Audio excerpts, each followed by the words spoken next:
그러니까 법정사 항일운동하면 이제 그 주모자가 김현일과 박주석이라는 인물인데 이 두 분의 종교적 성향을 알 수 있는 기록들이 많이 있잖아요. 그 기록은 이제 김현일의 경우는 전직 승려였다라는 기록도 있고 또 선도교와 친분이 있다 이런 기록도 있고요. 또는 선도 교인이다, 퇴일 교인이다 이런 기록들이 많이 있습니다. 예. 박주석은 박명수라고도 하는데요. 선도교 수령이에요. 예, 보충교 교인 간부이죠.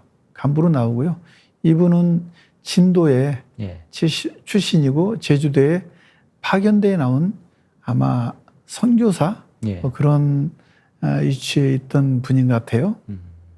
그래서 이제 저는 그렇습니다. 그 김현일을 강증산 계통의 교인, 예. 그리고 이제 박주석은 당시 선도교 교인 예. 이렇게 보고 있습니다.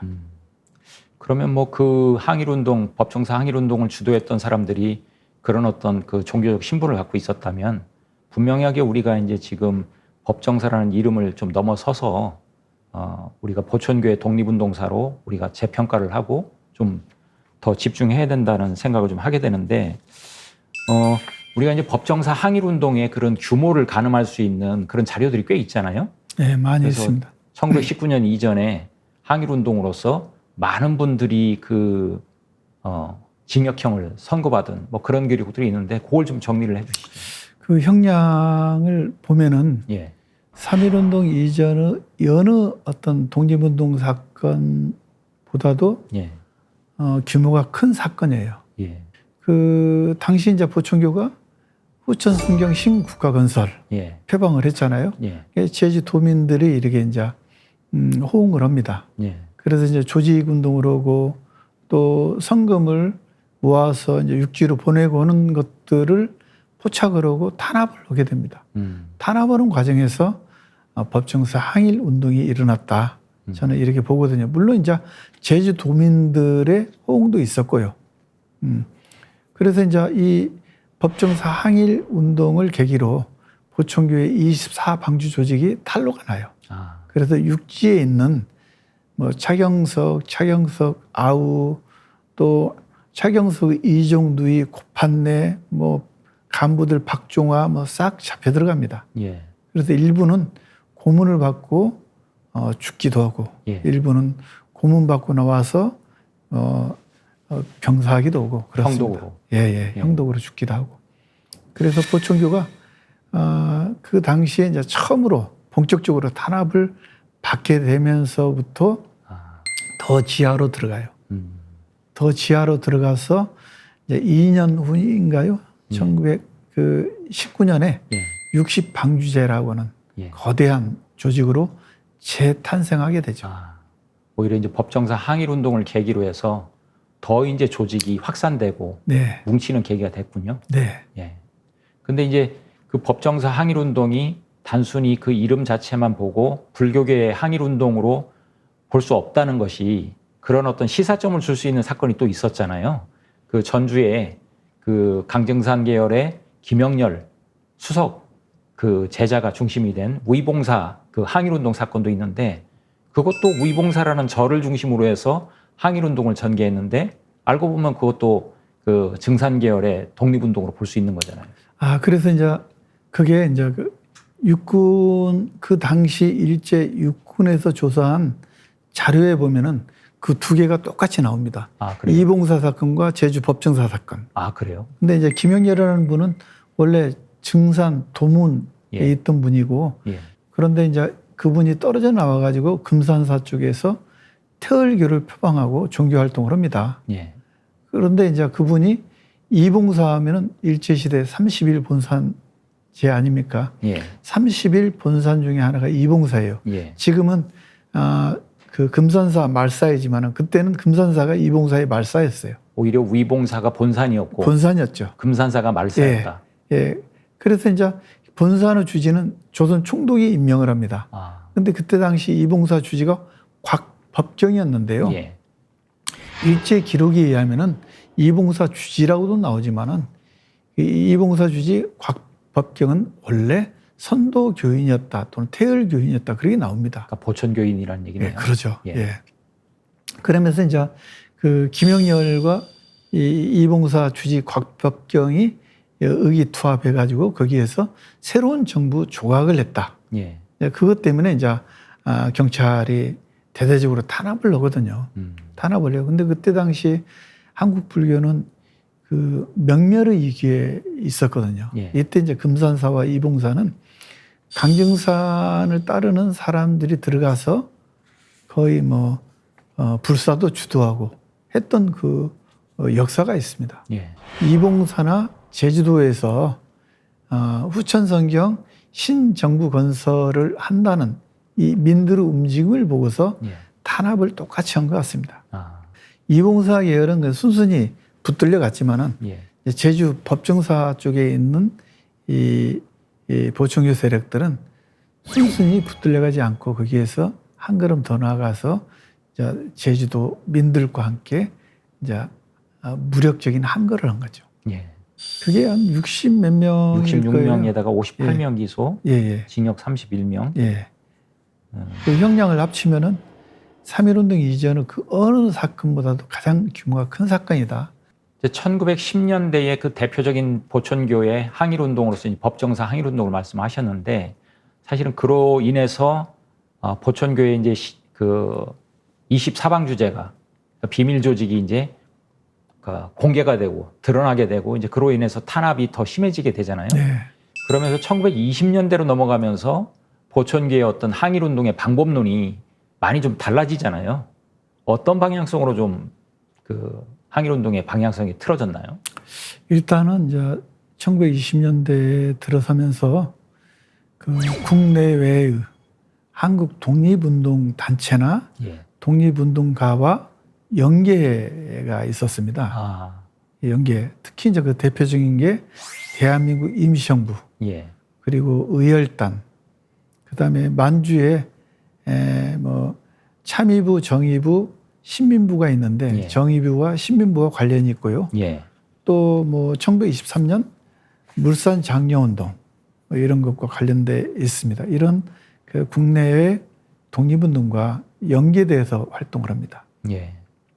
1920년대에 이제 대표적인 항일운동을 보천교의 항일운동을 이제 우리가 이해하기 위해서는 앞부분에서도 잠깐씩 나왔지만 후천선경 신국가 건설운동이라는 이런 어떤 표방이 본격적으로 드러나게 되잖아요. 네. 예. 우선은 1920년대의 항일운동을 이해하기 위해서 후천선경 신국가라는 것이 과연 무엇을 의미하는 건지 그 용어에 대해서 좀 정리를 해 주셔야 될 것 같아요. 그 이제 강진산 선생이 그 천지공사를 하면서 예. 이제 천지공사는 천지인의 그 어떤 그 도수를 움직이는 거 아닙니까? 예. 움직여서 선천에서 후천으로 이렇게 도수를 만들었다. 예. 예. 하나님인 강정산이 그 도수를 만들어 놨어. 앞으로는 선천이 끝나고 후천이 시작되는데 이때는 이제 말하자면 성경이 되는 거예요. 신선이 사는 세상이 되는 거고 또 도인들이 이렇게 주도를 하는 세상이 되는 거고 그때는 해원 상생의 시대가 되는 거고 인존의 시대가 되는 거고 강정산 선생의 제자인 차경석 선생이 이것을 현실사에 적용을 하는 거죠. 만들려고 하는 거죠. 예. 만들려고 하는 거예요. 그래서 이제 실제 많은 그 민들의 후원을 받아서 당시 경복궁보다도 더 규모가 큰 예. 대궐도 만들고 그리고 또 실질적으로 뭐 대궐 안에 11전 안에 상광령이라고 이 종교적 상징성인데 이 상광령 봉안식을 많은 민들이 천자 등극식이라고 예. 이야기를 하고 하면서 계속 퍼져나갔던 거죠, 이게. 예. 이게 이제 후천 성경이 바로 그런 종교적인 어떤 교리와 맞닿아 있습니다. 그러니까 후천선경이라는 것은 보천교의 어떤 그 종교적인 교리로서 등장한 건데 그것을 현실 세계에 구현하고자 한 것이 신정부다. 네. 이런 얘기겠네요. 네. 예. 그러면서 이제 정치적으로는 후천 성경 신국가 또는 신정부 건설, 경제적으로는 이제 정전제적인 경제 공동체를 예. 이제 전라북도 정읍 대영리에 실제 우물정자를 구획하고 거기에서 공장을 짓고 거기에서 이제 자작자급 어떤 그 공동체를 운영하게 됩니다. 예.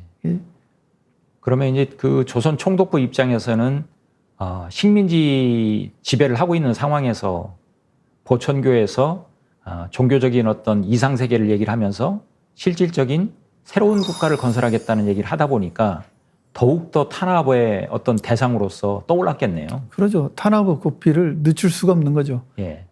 왜냐하면 민들은 보천교를 중심으로 몰려들고 또 실제 정전자적인 경제 공동체는 원활히 잘 돌아가고 또 차경석이 천자 또는 황제가 된다고 하니 예. 가만둘 수 없는 거죠. 후천선경 신정부 건설을 위해서 사실 이제 보천교에서 본격적으로 그 행보를 한 것이 1921년 경남 함양에 있는 황석산에서 네. 대천제를 지내면서 국호를 선포하는 일이 벌어지잖아요. 네. 그 전후 과정에 대해서 좀 구체적으로 얘기를 해주시죠. 1919년 3.1운동이 일어나던 해에 경상남도 함양에서 60방주제를 예. 만들죠. 예. 그리고 이제 1921년에는 함양 황석산에서 대천제를 지냅니다. 고천제죠. 예. 이때 이제 국호가 선포되죠. 이 국호 이름이 시입니다. 떼시. 이 떼시가 뭐냐 하면은 선천에서 후천으로 넘어가는 이 시기를 시라고 합니다. 예. 그러니까 개벽이죠. 예. 개벽이에요. 그래서 나라 이름을 이 시라고 했어요. 시. 시국. 시국. 그래서 이제 국이라고 그러죠. 그래서 대시국이라고 그러죠. 예. 그때 당시에는 뭐 대자를 붙이는 게 유행이었잖아요. 예. 대영제국, 대일본제국, 대한제국. 그래서 이 보천교도 대시국이라고 했어요. 나라 이름을 지었군요. 그렇죠. 예. 예. 그러니 이것을 한 일제가 가만히 있겠습니까? 그 엄혹한 일제 강점의 어떤 한 가운데 시간대에서 대시국이라는 나라를 선포를 한다는 것 자체가 지금 생각해도 좀 쉽지 않은 행동일 것 같은데 그만큼 보천교가 그 당시 1921년에 큰 조직력과 또 자금력을 가지고 있었다고 추정할 수 있겠는데요. 그러죠. 예. 그게 이제 국내에서 국호를 선포했다. 이건 예. 놀라운 일이거든요. 예. 지금 생각하면 뭐 황당할 수도 있겠지만은 이게 이제 해외 독립운동 단체들이 주목을 했던 계기가 되는 거예요. 예. 예. 그리고 이제 해외 독립운동 단체들은 이 보천교 조직과 예. 자금을 활용하려고 했었죠. 그리고 민들은 보천교를 중심으로 새로운 나라가 수립될 것이다. 확신을 놓고 이제 몰려든 거죠, 정읍으로. 그 몰려든 보천교에 그렇죠. 본소가 있는. 예.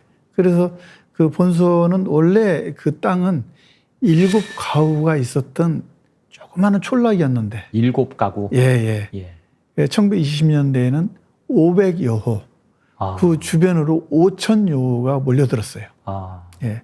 그래서 거기가 이제 우물정자로 구획을 하고 거기가 이제 정전자적인 경제 공동체가 된 것이죠. 어떻게 보면 도시계획을 한 거네요. 네네. 우물정자의 네. 형태의 도시계획을. 그리고 경북궁보다도 더 큰 예.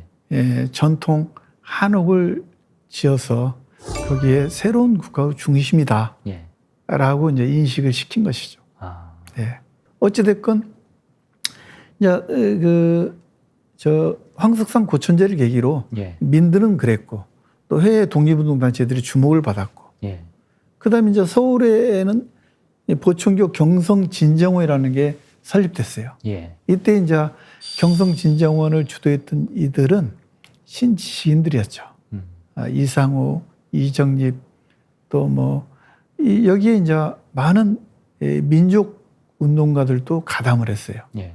고용한, 주익 뭐 이런 분들이 임규 이런 분들이 그래서 이제 이런 분들에 의해서 보천교도 천도교와 똑같이 근대적 종교로 탈바꿈하려고 하는 시도가 있었었죠. 예.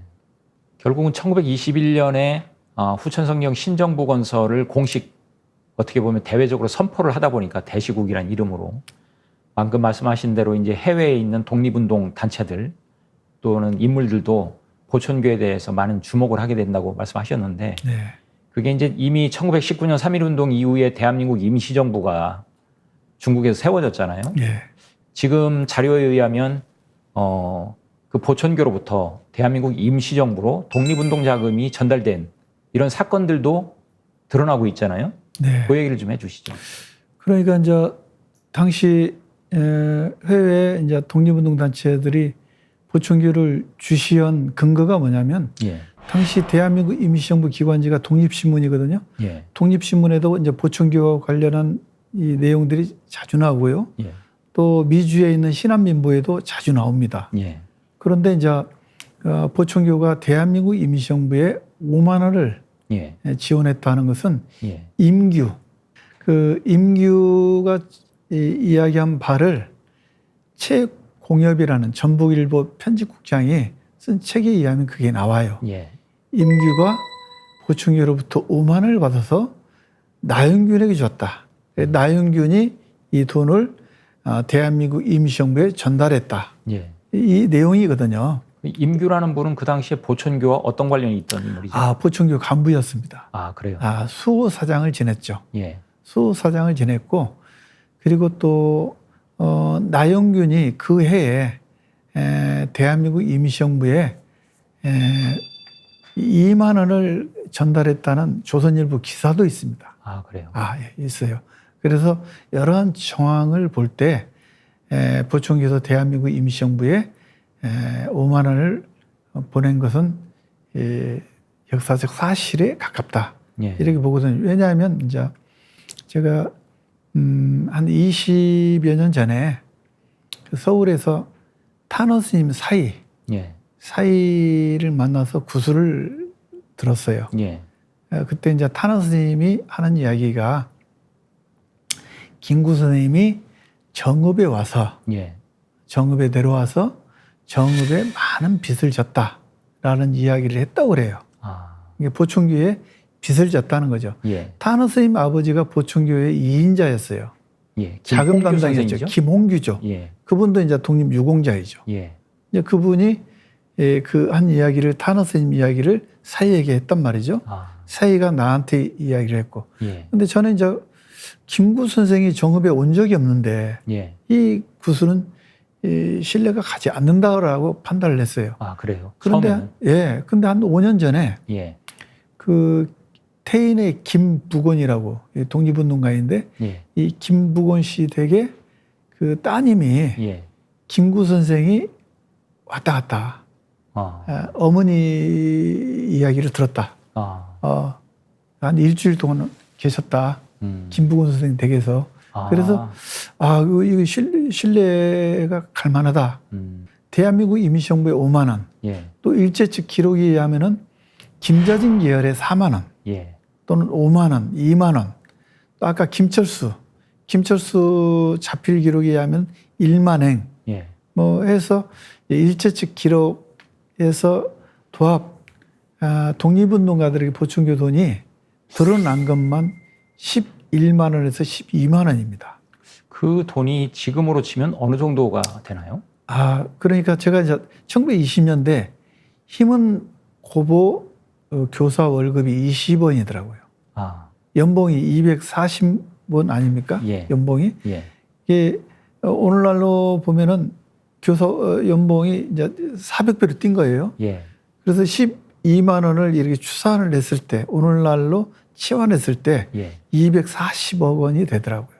이게 어마어마한 돈이죠. 엄청난 돈이죠. 예. 그런데 이제 당시에 판결문에 보면은 예, 이 보천교가 대한민국 상해 가정부와 연락을 주고받고 혁명을 일으키고 또 돈을 보냈다는 내용이 자꾸 나와요. 예, 그리고 김홍규의 집 마루 밑에서 11만 원이 나왔거든요. 예, 당시 언론에서는 상해 가정부로 보내려는 자금이었다고 나오거든요. 예. 그러니까 당시에 이 어마어마한 돈을 그 독립운동가들에게 이렇게 지원을 한다는 게 이 일제로서는 가만히 있겠어요? 지금 이제 방금 말씀하신 거는 이제 대한민국 임시정부의 그 임규 선생을 통해서 나용균 선생을 거쳐 임시정부로 전달된 뭐 5만 원 사건을 말씀을 하셨는데 네. 그 사건 이외에도 지금 여러 가지 말씀을 하셨지만 1921년, 22년 뭐 이때 일명 뭐 청송 사건이라고 해서 뭐 알려진 것도 있고 그 당시에 또 그런 그 사건들이 많이 있잖아요. 네. 그 얘기를 좀 정리를 해주시죠. 그래서 주로 이제 보천교의 그 포교가 잘 되는 지역이 경상 남북도예요. 아, 예. 주로 이제 안동, 청송 이쪽에 굉장히 이렇게 세력이 강했는데 이때 이제 자금이 계속 각출되고 이 자금들이 이제 일제 경찰에 의하면 이게 독립자금으로 인식을 했기 때문에 예. 이들이 이제 구속, 체포, 뭐 기소할 수밖에 없었던 거죠. 그 인원이 거의 뭐 수백 명을 넘는다고 하니까. 아. 그래서 당시 판결문을 보면은 경상북도 사람들이 거의 한 60~70% 됩니다. 근데 이제 보천교의 독립운동 지원을 보면 그 이념이나 이런 걸 다 떠난 것 같아요. 그래서 지금 보면 책에 보면 이제 민족주의 계열뿐만이 아니라 사회주의 계열 운동에도 독립운동에도 많은 자금을 다방면에 걸쳐서 지원을 했다는 얘기들이 있거든요. 이게 청산리 전투 이후에 이제 그 자유시 참변으로 우리 독립연합부대가 풍지박산 나지 않습니까? 예. 이때 이제 김자진 계열이 이제 저 북만주 쪽에서 시민부를 건설합니다. 예. 이 시민부라고 하는 자치정부 격이죠. 근데 여기서 주목해야 될 게 시민부를 건설한 사람이 김혁이라는 사람이에요. 예. 김혁이라는 사람인데 김혁이라는 사람이 당시 판결문이나 신문 기록에 보면은 태을 교인입니다. 아. 그런데 이 김혁이 신민부 중앙집행위원장이에요. 예. 김자진이 그 밑에 있습니다. 서열상으로 보면 그렇습니다. 그래요? 예. 김혁이라는 인물이 바로 보천교인이에요. 예. 보천교인이고 그를 통해서 보천교 그 김자진의 최측근 유정근이 보천교와 접선을 하면서 돈을 2만 원 또는 뭐 5만 원을 가져간 걸로 일제 기록에는 나옵니다. 이 외에도 뭐 또 1922년에 워싱턴 회의가 열리거든요. 열리는데 21년. 예, 다시. 21년 워싱턴 회의가 열리는데 이때 이제 우리 한국의 독립 문제를 이렇게 다뤄달라고 워싱턴 후원회가 결성이 되는데 여기에 이제 보충위원들이 파견이 되고요.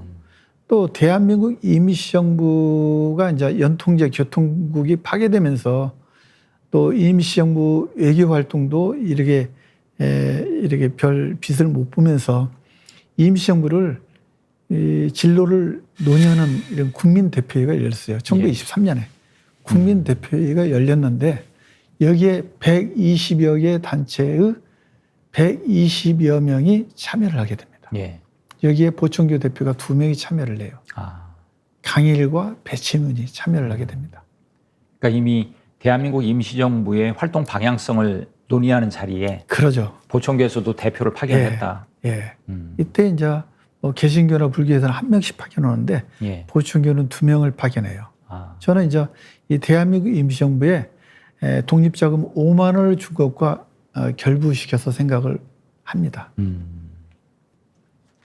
1920년대 그렇게 이제 21년에 워싱턴 회의라든지 또는 22년도에 코민테른에 이제 인사를 파견하고 또 경비를 지원하는 사건, 또 23년에 그 대한민국 임시정부의 활로를 찾는 국민대표회의에 또 보천교에서 다른 어떤 단체보다도 많은 2명을 대표로 파견한 일, 뭐 이런 것들이 지금 쭉 있는데 그런 어떤 직접적인 활동뿐만 아니라 이제 그 경제적인 활동 차원에서 경제적인 어떤 독립운동 차원에서 조선 물산 장려 운동, 사실 우리들이 많이 알고 있는 일인데 거기도 보천교가 깊게 개입이 돼 있잖아요. 예. 그 얘기를 좀 해주시죠. 그렇게 이제 보천교로서는 후천성경 신국가 건설을 하는 것 자체가 예. 독립운동이에요. 예. 민족운동이고. 예. 그렇죠? 그런데 이제 그 보천교의 그런 어떤 신국가 건설 운동이 정읍 대영리에서 진행되고 있었어요. 예. 이미 그 우물정자로 구획하라고 거기에 공작을 짓고 그래서 이제 구호가 뭐냐면 물산 장려 운동은 자급자족입니다. 그런데 보천교의 구호는 자작자급이에요. 아. 그다음에 외산 물산 안 쓰기 운동. 자작자급. 예. 또 외산, 물산 안 쓰기. 직접 만들어서 직접 예. 그 공급을 받아 쓰자. 그러죠. 예. 그러니까 일본에 의지하지 않고 예. 우리 옷은 우리가 해 입는다. 그래서 방직 산업이 지금도 정업 대형에 발달하게 된 배경이 바로 보충교에서 시작되었다. 이렇게 볼 수 있고요. 이 외에도 뭐 각공장 또 뭐 고무신 공장도 있었고요. 뭐 여러 어떤 공장들 수공업 가게들 또는 수공업 공장들을 만들어서 자급자족을 했던 거죠. 말 그대로 이제 생필품 자체를 예. 우리 스스로 만들어서 쓰자. 예. 경제적인 독립 운동이네요. 이 우물 정책을 구획하고 이제 그 공동 생산을 하고 일한 만큼 차별 분배를 한다는 거죠. 예. 이런 시스템이 있었어요. 이제 뭐 보천교의 경제적 차원에서의 항일 운동을 이제 물산 장려 운동도 잠깐 언급을 했지만 좀 더 보충 설명할 수 있는 자료들이 있잖아요. 네. 얘기를 좀 해주시죠. 일단은 이제 부천교가 경제적인 공동체를 꾸려가기도 했지만은 또 서울에서 일어난 1923년 물산 장려 운동 예. 여기에도 이제 참여를 하게 됩니다. 예. 예컨대 이제 조선 물산 장려에 약 한 30여 명의 이사 중에 예. 보충교 간부가 한 5명이 포함되어 있어요. 예. 5명? 예. 5명이 포함되어 있고요. 예. 그리고 물산 장려, 조선 물산 장려의 초기 기관지 산업계가 있는데요. 예. 이 산업계를 보충교에서 발간합니다. 아. 예. 발간합니다. 그리고 사실 이제 물산 장려 운동이 1924년에 거의 뭐 지리멸렬해지거든요. 예. 그런데 이 보충교는 1930년대에도 이 자작자급 운동이 전개가 되었다는 당시 유지가 신문이 됐다. 있더라고요. 예. 예. 1920년대 중반에 지금 보천교는 이제 차경석을 중심으로 한 군자금 모집 계획이라는 것을 실행한 것으로 알고 있거든요. 책에 보면 이제 만주의 정의부와 함께 추진한 그 계획이 기록돼 있는데 그 얘기를 좀 해주시죠. 이 위기 상황이잖아요. 이 위기 상황을 다시 이제 극복을 하려면 또 다시 이 보충교가 가지고 있는 가장 장점이 민족성 아닙니까? 예. 민족성을 강조해야 되는데 바로 정의부와의 정의부를 끌어들임으로써 어찌됐건 간에 의도했던 의도하지 않았던 간에 민족성이 강화됐다고 저는 봅니다. 예. 그래서 그 뒤에 보충교는 다시 교세를 회복하게 되는 거거든요. 예. 그러니까 그게 이제 구체적으로 군자금 모집 계획 사건인데 예. 좀 구체적으로 어떤 계획들이 이루어졌던 거죠? 그러니까 이제 그 당시 그 정의부를 소개해 준 인물이 누구냐면 2명의 인물이 있어요. 하나는 조만식입니다. 아. 평양의 개신교 장로 조만식이 아니라 예. 대한민국 임시정부와 연계된 천진불변단이라는 독립운동 단체를 만들었던 인물 조만식입니다. 아, 물산 장려 운동을 했던 조만식이 아니고 예. 동일 예. 동명이인이군요. 동명이인이에요. 예. 예. 그리고 하나는 박자예요. 예. 박자인데 박자의 여사는 신채호 선생의 그렇죠. 부인이죠. 예. 이 두 분 다 보충교 간부를 지냈어요. 아. 그 당시에. 이게 조만식은 당시에 보충교 수호사장. 이게 예. 이제 그 권총단 사건 이후에 수호사장이 되고요. 예.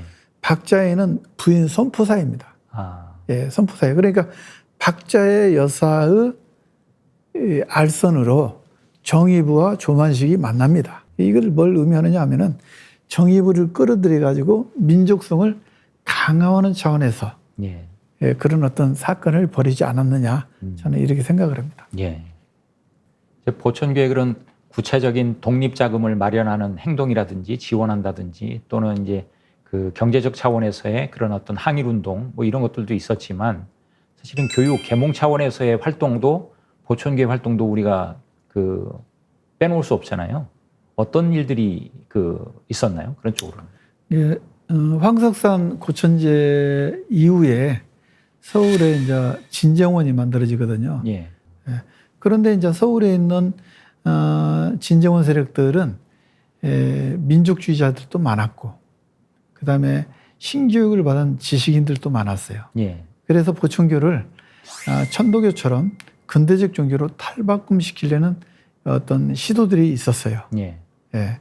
그러면서 보충교라는 교명도 만들어졌고, 그 다음에 뭐 교원이 만들어지고, 잡지가 창간되고, 시대일보가 인수가 되고, 그리고 이제 또 소년운동, 여성운동, 뭐 형평운동과 연계된 활동 등 이런 근대적인 어떤 운동을 이렇게 시도를 합니다. 이제 1920년대에 사실은 이제 보천교회 후천선경 신정부 건설운동이 절정에 다다른 것으로 알고 있는데, 바로 이제 그 어떻게 보면 신정부의 그 본소라고 할 수 있는 중앙센터라고 할 수 있는 11전이 1929년에 건립이 완공되잖아요. 네. 그러면서 이제 어떻게 보면 기사 등극설이라고 하는 1929년 기사년에 드디어 이제 천자가 등극한다. 뭐 이런 어떤 풍문이 돌면서 떠돌기 시작하는데, 그로부터 인해서 이제 오히려 더 탄압이 더 심해지잖아요. 그 과정을 좀 얘기를 해주시죠. 1925년부터 예, 그 성전 건축이 시작됩니다. 예, 그래서 29년에 준공을 하거든요. 예, 그 성전 안에 핵심 건물이 11전이에요. 예. 11전. 이 11전도 아까 시와 똑같은 거예요. 개벽. 그런 의미를 담는데 예, 그 안에 이제 삼광령, 해, 달, 별. 예, 이 삼광령 신앙 대상의 봉안이 되어 있고 이걸 봉안식을 해야 되는데 예, 이 봉안식이 이제 1929년 예. 등극설로 이제 풍설이 납니다. 아, 풍설이 떠듭니다. 예, 일제는 이걸 이제 막기 위해서 접근을 차단하죠. 수만 명이 왔다가 돌아가는 그런 총국도 벌어지고요. 그러다가 이제 일제가 경찰을 대동해서 수색을 합니다. 예, 압수수색이죠. 수색을 한 결과 당시 신문에 보니까 천자금이 발견됐어요. 천자금. 천자검. 천자금. 예. 이 검에 일대 일요라고 하는 예, 게 파여 있었어요. 예, 조각이 돼 있어요.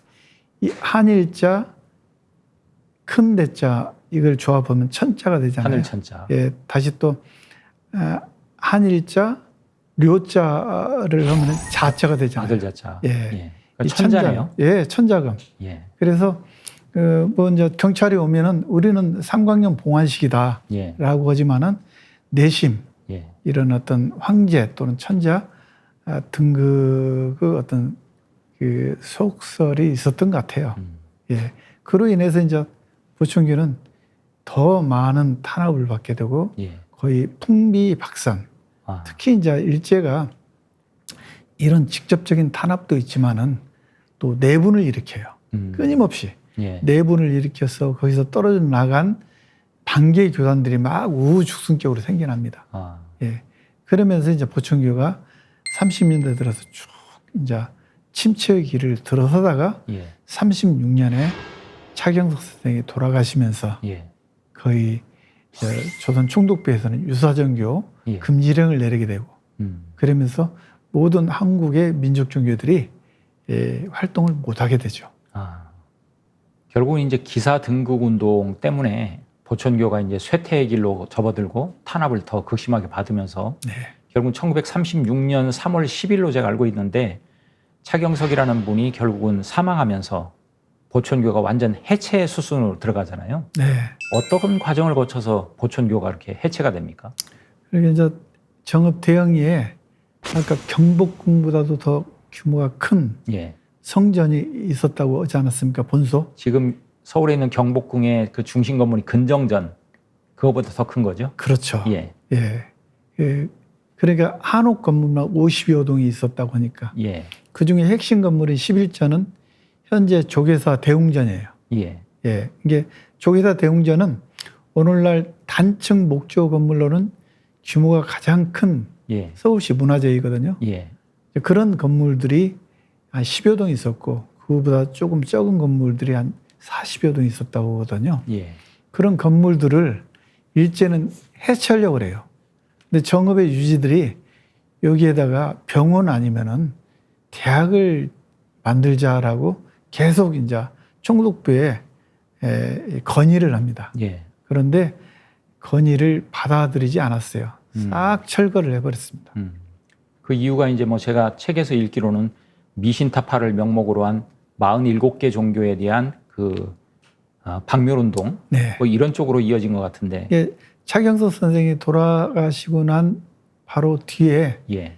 대대적인 어떤 그 민족성이 깃들어져 있는 한국의 신종교들을 탄압하기 시작합니다. 그게 거의 막 50여 단체라고도 하고 예. 뭐 거기에 수만 명이 이렇게 뭐 조사 대상이 됐다고도 하고 뭐 그런 신문 기사도 있고 그렇습니다. 예. 어찌 됐건 그렇게 해서 이제 모든 당시 그 한국의 민족성이 깃든 신종교들은 예. 다 해체가 됩니다. 음. 해체가 되고 보천교도 빠짐없이 싹 회체이 돼요. 그러니까 보천교가 얼마나 규모가 컸는지 사실은 이제 1936년에 차경석이라는 분의 사망을 계기로 해서 보천교 재산처리위원회가 결성이 돼가지고 진행할 정도의 그런 규모를 가지고 있었던 것 같아요. 이게 이제 일제가 보천교를 해체시키고 예. 유령단체를 만들었어요. 예. 유령단체가 보천교 재산처리위원회입니다. 예. 그건 어떻게 구성이 돼요? 그건 이제 보천교에서 떨어져 나온 사람들, 예. 보천교와 이렇게 척을 짓고 있는 사람들 위주로 해가지고 만들었어요. 예. 그래가지고 그 사람들로 하여금 이제 합법적인 어떤 회처를 빙자하기 위해서 만든 거죠. 그 위원회를. 그래가지고 그것을 헐값에 다 팔았어요. 예, 그 건물을. 그래서 일부는 뭐 지금은 불타 없어져 버렸지만 내장사 대웅전 건물, 또 전주 역사 건축물이 옛날에 한옥이었는데 그것도 보천교 건축물이라고 합니다. 여기저기 다 뿔뿔이 흩어져 버렸죠. 듣기로는 뭐 청와대의 청기와도 보천교 그 정읍에 지어졌던 그 한옥 건물에 그 청기와를 가져가서 했다는 뭐 그런 얘기도 있던데. 그러니까 이제 그 11정 건물은 핵심 건물은 예. 황기화로 이었어요. 예. 황기화는 도자기처럼 이렇게 구웠습니다. 유약을 발라가지고. 예. 그런데 일제가 이것은 일본 천황을 상징하는 색깔이다 해가지고 내리게 했어요. 예. 그 내리게 한 사진도 있습니다. 그다음에 그 주변의 건물들은 청기화였어요.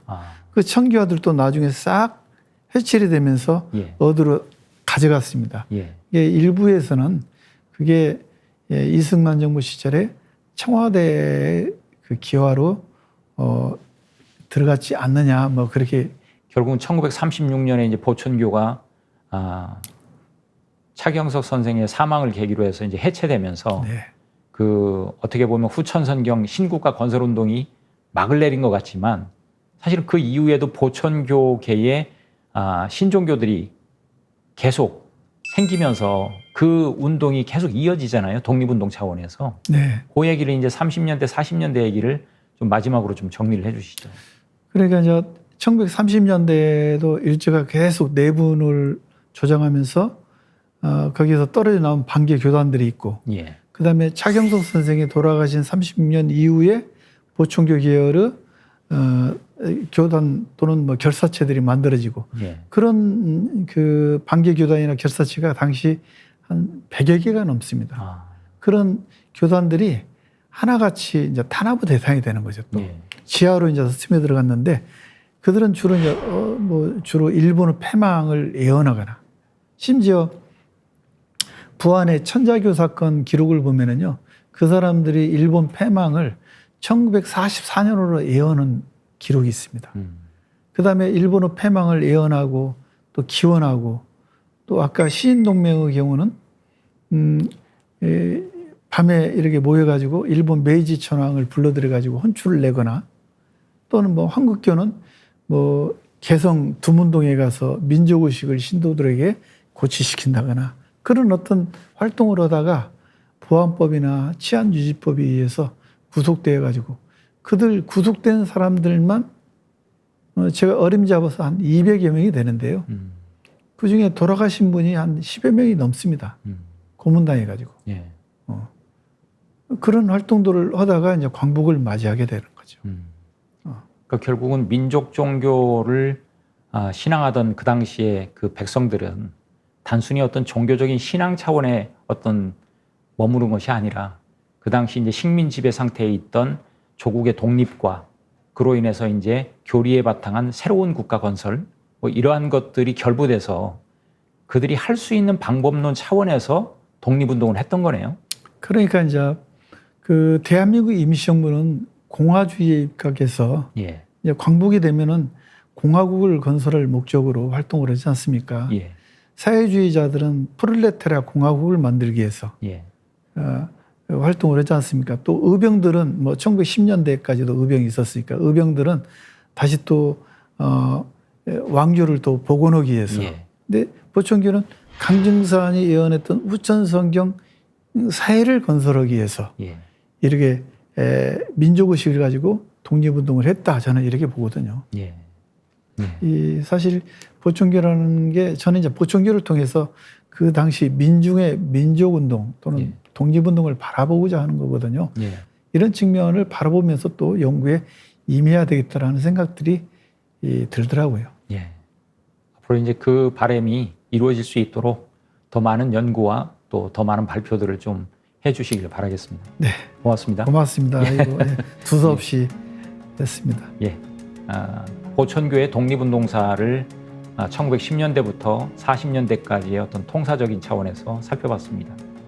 무엇보다도 말씀을 나누는 가운데 인상적이었던 것은 그동안 우리가 독립운동사를 지식인 중심의 엘리트 위주의 어떤 독립운동사를 많이 관심을 갖고 연구를 했다면 이제 보천교라든지 민족종교의 독립운동은 바로 이 수많은 근간을 이루었던 이 백성들을 중심으로 한 독립운동사라는 새로운 어떤 시각을 제시한 게 아닌가 하는 생각을 하는데요. 앞으로 좀 더 많은 연구와 관심을 통해서 제대로 백성들의 독립운동이 규명이 되었으면 하는 바람을 가져보면서 오늘 말씀을 마치겠습니다. 고맙습니다. 감사합니다. 고맙습니다. 네.